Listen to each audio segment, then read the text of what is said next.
¿Estás listo para descubrir los secretos más insólitos de uno de los libros más antiguos y leídos del mundo? Hoy no vamos a hablar de Adán y Eva, ni del Arca de Noé. Hoy vamos a adentrarnos en las 5 historias más extrañas y fascinantes de la Biblia. Relatos que parecen sacados de una película de ciencia ficción, de terror o de un mito ancestral, pero que están escritos en las páginas sagradas. Prepárate para quedarte con la boca abierta. Historia número 1.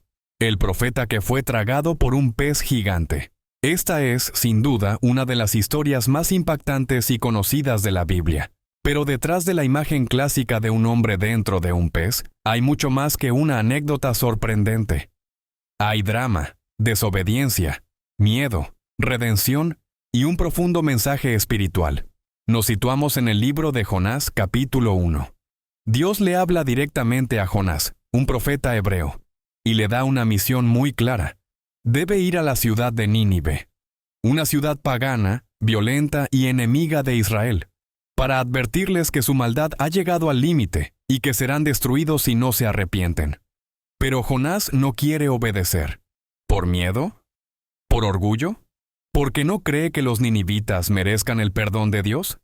Probablemente por todas esas razones. Así que huye en dirección contraria, hacia un puerto llamado Jope, y se embarca rumbo a Tarsis, un lugar lejano prácticamente al otro extremo del mundo conocido en ese tiempo. Pero no se puede huir de Dios. En medio del mar, Dios envía una gran tormenta. El barco en el que va Jonás está a punto de hundirse. Los marineros, desesperados, empiezan a orar a sus dioses y a lanzar la carga al mar. Finalmente descubren que Jonás es el responsable de la tormenta. Él mismo lo confiesa. Soy hebreo y temo al Dios del cielo, que hizo el mar y la tierra. Les pide que lo lancen al mar para calmar la tormenta. A regañadientes lo hacen. Y aquí es donde empieza lo más increíble. Dice el texto bíblico, literalmente. Pero Dios tenía preparado un gran pez para que se tragara a Jonás. Y Jonás estuvo dentro del pez 3 días y 3 noches. Jonás capítulo 1, versículo 17. No sabemos exactamente qué tipo de criatura fue. La palabra hebrea usada en el texto puede referirse a cualquier gran animal marino. Algunos piensan que pudo haber sido una ballena. Aunque las ballenas técnicamente no tienen gargantas lo suficientemente grandes para tragarse a un humano entero. Otros hablan de un gran pez creado especialmente para este propósito. En cualquier caso, el énfasis no está en el pez, sino en lo que ocurre dentro. Durante 3 días y 3 noches, Jonás permanece dentro del vientre de esta criatura. En completa oscuridad, aislado, sin saber si vivirá o morirá. Allí, finalmente, ora. Y su oración es profunda, sincera, poética. Reconoce su desobediencia, reconoce la soberanía de Dios, y se entrega. Entonces, al final del 3er día, Dios ordena al pez que vomite a Jonás en tierra firme. Y ahora sí, Jonás obedece. Va a Nínive, entrega el mensaje de Dios, y sorprendentemente, toda la ciudad, desde el rey hasta el último habitante, se arrepiente. Dios decide perdonarlos. Jonás, irónicamente, se molesta por esto. Él quería ver justicia, no misericordia. Pero Dios le enseña que su compasión es mucho más grande de lo que Jonás puede comprender. ¿Y qué tiene que ver todo esto con nosotros hoy? Esta historia, aunque parece fantástica, encierra lecciones profundamente humanas. Jonás representa a todos nosotros cuando huimos de lo que sabemos que debemos hacer. Puede ser un llamado personal, una responsabilidad moral, una verdad que evitamos, una disculpa que debemos dar, o un cambio que tememos afrontar. Y cuando huimos, muchas veces terminamos en medio de tormentas que podrían haberse evitado. No siempre físicas, pero sí emocionales, mentales, existenciales. Podemos encontrarnos en lugares oscuros, como el vientre de ese gran pez. Lugares de soledad, ansiedad o desesperanza. Pero incluso en esos lugares, no estamos solos. Dios no abandona a Jonás, no lo destruye. Lo guarda, lo escucha y le da otra oportunidad. Eso es clave.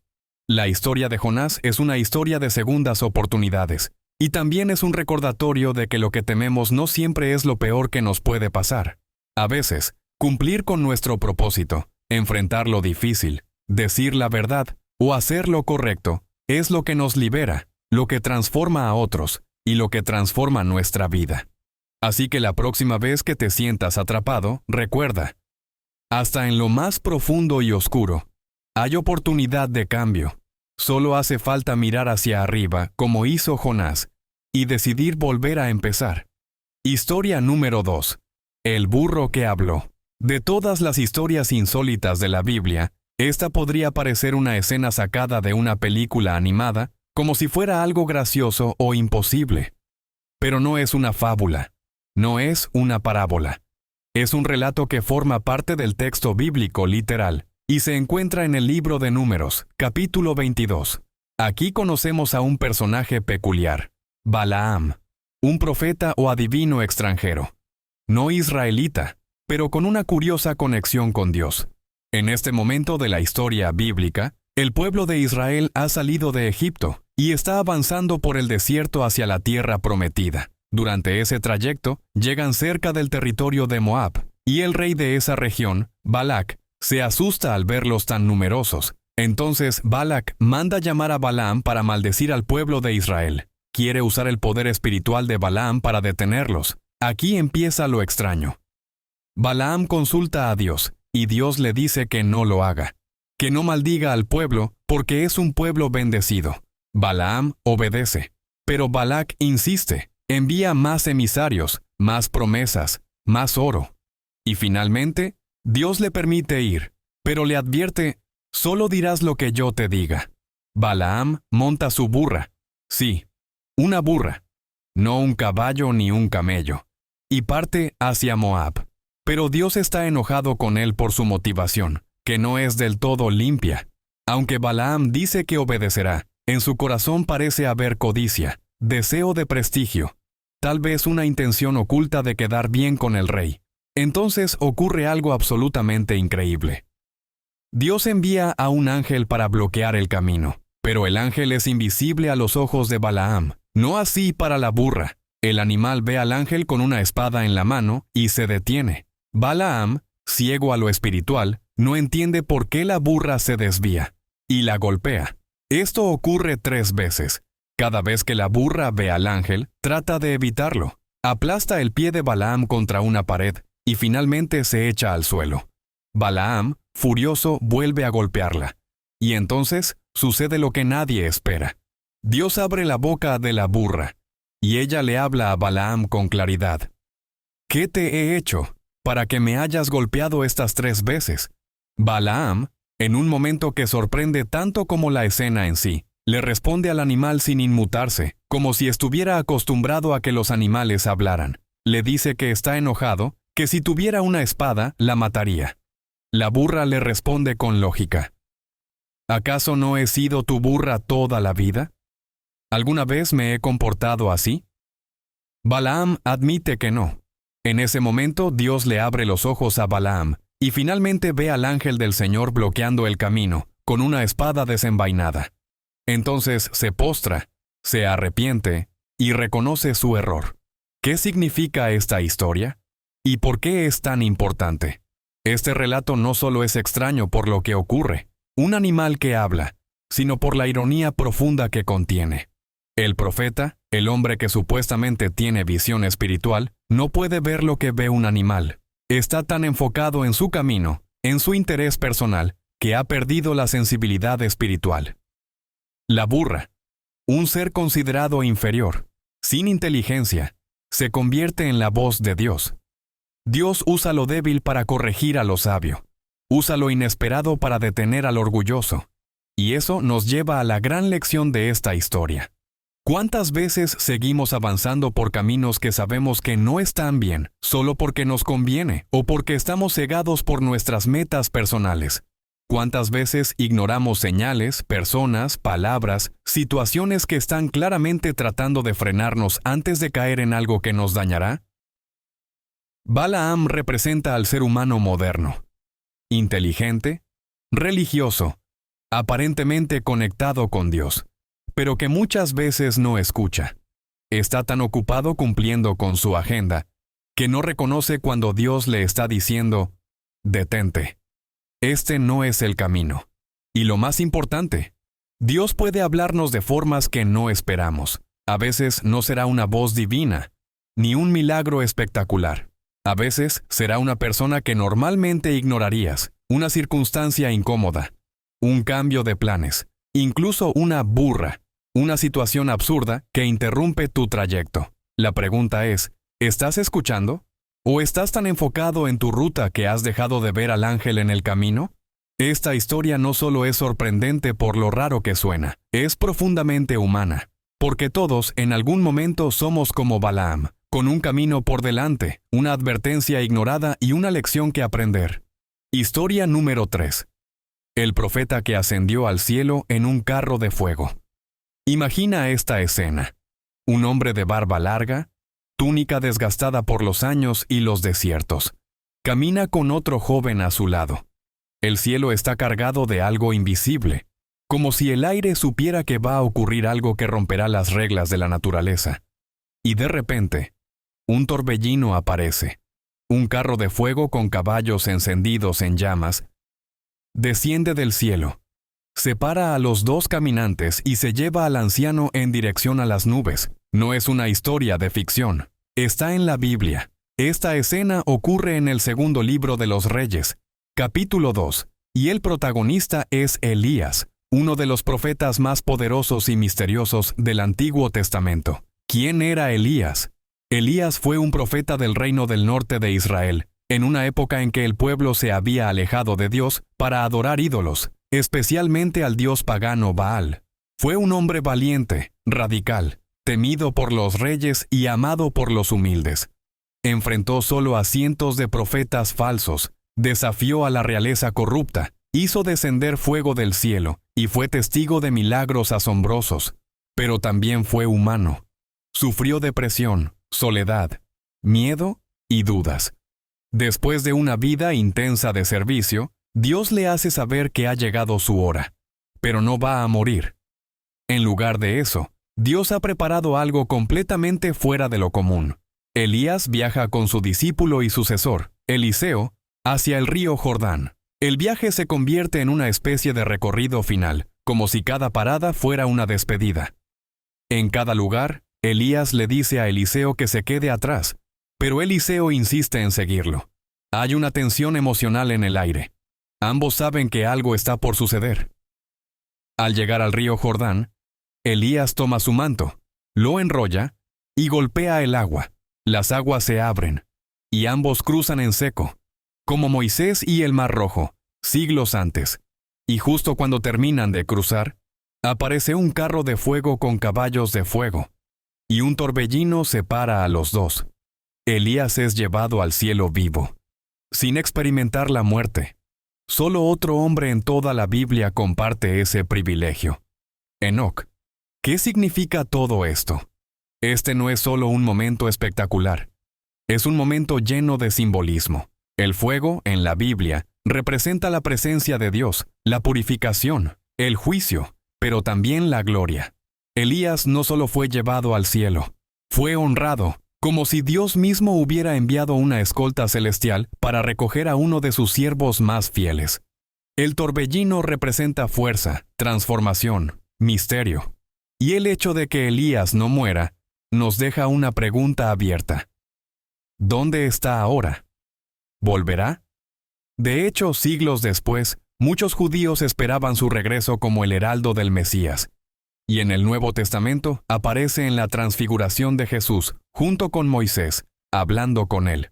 El ascenso de Elías nos deja muchas enseñanzas, pero hay una que resuena profundamente en estos tiempos. No todo termina con la muerte. Y no todo se trata del final. Elías vivió una vida de propósito. Una vida difícil, sí, con enemigos, amenazas y momentos oscuros. Pero también una vida poderosa, donde impactó a una nación entera y dejó huella en la historia espiritual de la humanidad. ¿Y tú? ¿Qué legado estás dejando? Vivimos en una época donde todo es inmediato, fugaz. Queremos resultados rápidos, gratificación instantánea. Pero Elías nos enseña que una vida significativa requiere fuego, pasión, coraje y a veces caminar contra la corriente. También nos enseña que Dios honra el esfuerzo invisible, la fidelidad en lo secreto, el trabajo silencioso que nadie aplaude, pero que cambia vidas. Y por último, esta historia nos recuerda que hay cosas que no entendemos del todo, misterios que nos superan. ¿Qué fue ese carro de fuego? ¿Cómo puede un hombre ascender al cielo sin morir? Quizás no tengamos todas las respuestas, pero sí tenemos esta certeza. Hay más de lo que vemos. Hay algo más allá. Y para aquellos que como Elías caminan con propósito, el final no es un adiós, es una transformación. Historia número 4. La visión del Valle de los Huesos Secos. Si hay una imagen bíblica que parece sacada de una película postapocalíptica, es esta. Un valle entero cubierto de huesos humanos, secos, blanqueados por el sol. Silencio absoluto. Muerte absoluta. Y de pronto, una voz que le pregunta al profeta, ¿pueden vivir estos huesos? Esta historia se encuentra en el libro de Ezequiel, capítulo 37. Y es una de las visiones más inquietantes, simbólicas y poderosas de toda la Biblia. ¿Quién era Ezequiel? Ezequiel fue un sacerdote y profeta que vivió durante uno de los momentos más oscuros de la historia de Israel. El exilio en Babilonia en el siglo VI a.C. Jerusalén había sido destruida, el templo arrasado, y miles de judíos fueron llevados como esclavos a una tierra extranjera. El pueblo estaba espiritualmente devastado, con la esperanza quebrada y la identidad fragmentada. En ese contexto de ruina y desesperanza, Dios le da a Ezequiel una visión. Y no es una visión suave. El profeta es llevado, por la mano de Dios, a un valle lleno de huesos humanos. El texto dice que estaban muy secos, lo cual indica que llevaban mucho tiempo allí. No hay carne, no hay tendones, no hay vida. Solo restos, evidencia de una gran tragedia. Entonces Dios le hace una pregunta clave. Hijo de hombre, ¿vivirán estos huesos? Ezequiel responde con humildad. Señor, tú lo sabes. Y entonces Dios le da una orden extraña. Profetiza sobre estos huesos. Sí, profetizarle a los muertos. Ezequiel obedece. Y entonces ocurre algo sobrenatural.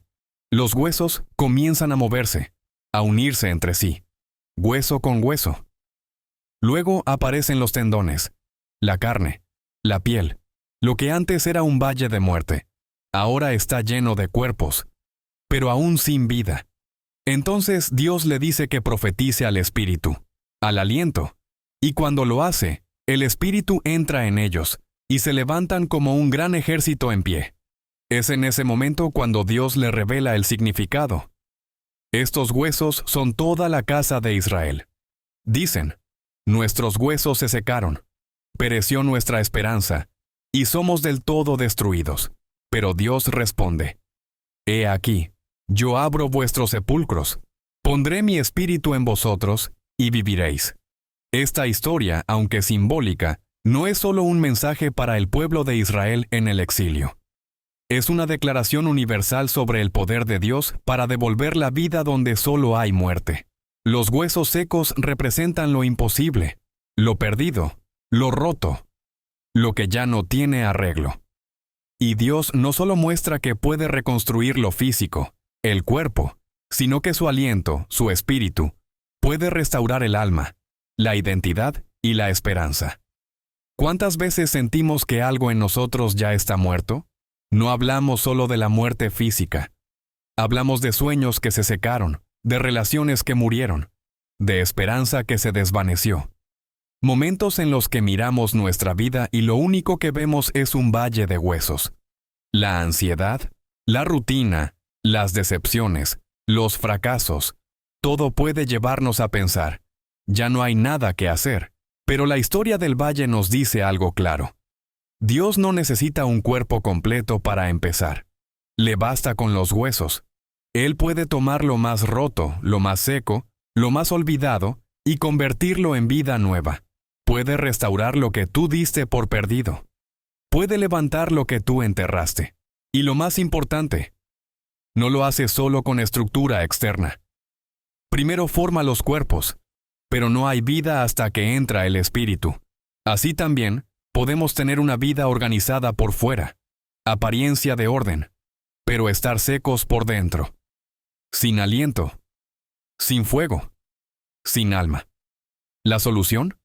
Que su espíritu, el mismo que levantó ese ejército del polvo, sople sobre ti. Entonces, si te sientes seco, apagado, fragmentado, esta historia es para ti. No estás solo en el valle, y no es tu final. Historia número 5. El monstruo Leviatán. Imagina una criatura colosal emergiendo de las profundidades del océano. Sus ojos brillan como fuego, su aliento echa humo, su piel es tan resistente como un muro de hierro, y su sola presencia infunde terror incluso en los guerreros más valientes. No es una criatura de un libro de mitología, es una descripción bíblica, y su nombre es Leviatán. Este ser aparece principalmente en el libro de Job, capítulo 41, y aunque también se menciona en Isaías y los Salmos, es en Job donde se nos da la descripción más detallada y desconcertante. Job es un hombre justo que sufre injustamente. Pierde todo: su riqueza, su familia, su salud.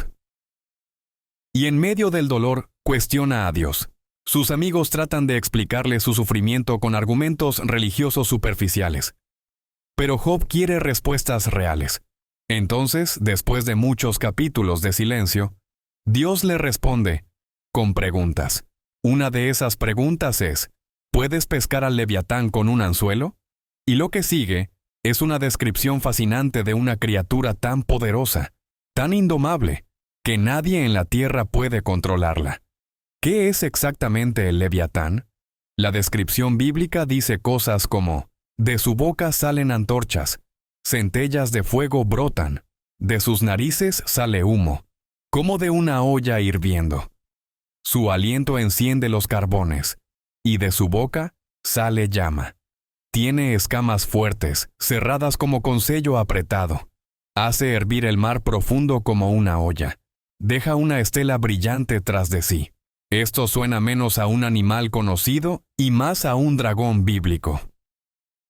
De hecho, muchos teólogos coinciden en que Leviatán es más que un simple animal marino. Representa el caos primitivo, el mal incontrolable, o incluso una entidad espiritual demoníaca. Para otros, es una figura poética para hablar del poder de Dios sobre las fuerzas más temidas por la humanidad. Lo interesante es que, aunque nadie puede dominar al Leviatán, Dios sí puede. Y ese es el punto clave del pasaje. En Isaías, capítulo 27, versículo 1, Dios promete: castigará al Leviatán, serpiente veloz, al Leviatán, serpiente tortuosa, y matará al dragón que está en el mar. Aquí, Leviatán aparece como un símbolo del mal cósmico que será derrotado al final de los tiempos. En Salmos, capítulo 74, se dice que Dios rompió las cabezas del Leviatán y lo entregó por comida a las criaturas del desierto. Esto sugiere una victoria divina sobre el caos. ¿Y qué significa esto para nosotros hoy? El Leviatán representa lo imposible de controlar, lo oscuro, lo que nos supera. Todos enfrentamos en algún momento un monstruo en las profundidades. Puede ser una crisis de salud, una pérdida, una adicción, un enemigo silencioso como la ansiedad o la depresión. Y muchas veces, al igual que Job, no entendemos por qué nos enfrentamos a eso. Sentimos que el mundo es más caótico de lo que podemos manejar. Como si hubiera algo bajo la superficie que amenaza con devorarnos. La historia del Leviatán nos dice: sí, hay monstruos, pero no estás solo. Hay un poder más grande que el caos. Hay un Dios que no le teme a los monstruos del mar. De hecho, Él los creó y los controla. Lo que para nosotros es aterrador e incontrolable, para Él es simplemente parte de su creación. No necesitas vencer al Leviatán por tu cuenta. No necesitas fingir que no existe. Solo necesitas recordar que no hay nada, ni en el mar ni en la tierra, que esté fuera del alcance del Creador. Hay cosas en la vida que no entendemos. Cosas que nos asustan, que parecen gigantes, que nos superan. Leviatanes personales. Pero la fe no consiste en negar su existencia, sino en saber que no luchamos solos, y que el Dios que controla al monstruo más grande también puede sostenernos a nosotros.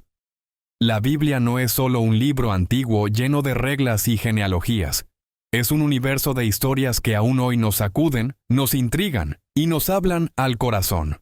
Estas 5 historias, el hombre tragado por un pez, el burro que habló, el profeta llevado en un carro de fuego, el valle de huesos secos y el monstruo Leviatán, no son cuentos infantiles. Son recordatorios de que lo sobrenatural, lo misterioso y lo espiritual están más cerca de nosotros de lo que creemos.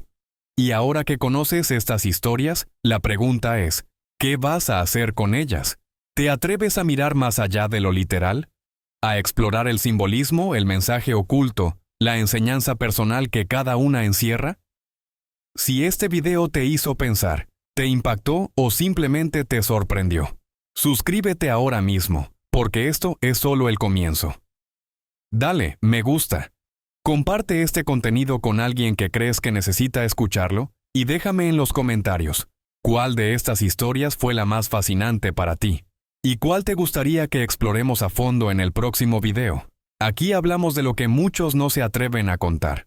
Nos vemos en el siguiente episodio.